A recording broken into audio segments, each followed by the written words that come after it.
ए दुर्गा, काय हो? अगं भाजी पोळी खाऊन कंटाळा आला का? मग डाळबट्टी करू का? हो चालते, कर. डाळबट्टी करण्यासाठी 3 वाटी गव्हाचं पीठ घेतलंय. त्यामध्ये 1 वाटी रवा, 2 चमचे बेसन, ओवा, खाण्याचा सोडा, हळद, चवीप्रमाणे मीठ टाकून सर्व जिन्नस चांगले मिक्स करायचं. कडकडीत गरम तेलाचं मोहन टाकून आधी चमच्याने मिक्स करायचं, नंतर हाताने मिक्स करून यामध्ये थोडं थोडं पाणी घालायचं आणि बट्टीचं पीठ आपल्याला मऊसूद असं मळून घ्यायचं. पीठ मळून झालं की अर्धा तास याला भिजत ठेवायचं.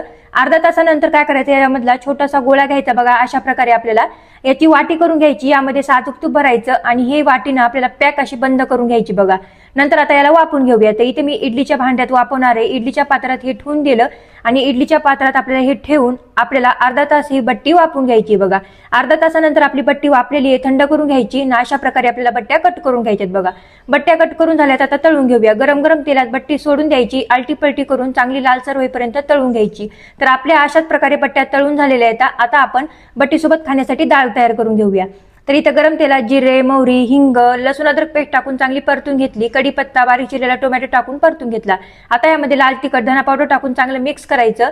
शिजलेल्या तुरीची आणि मुगाची डाळ टाकून चांगलं मिक्स करायचं. चवीप्रमाणे मीठ, बारीक चिरलेली कोथिंबीर टाकायची आणि डाळीला चांगली उकळी आणायची. तर मस्त अशी आपली ही डाळ पण तयार आहे. आता प्लेटमध्ये बट्टी कुस्करून घ्यायची, वरून डाळ टाकायची, तुपाची धार सोडायची, चांगलं मिक्स करून दाबून खायचं. खूप मस्त होती, नक्की करून बघा.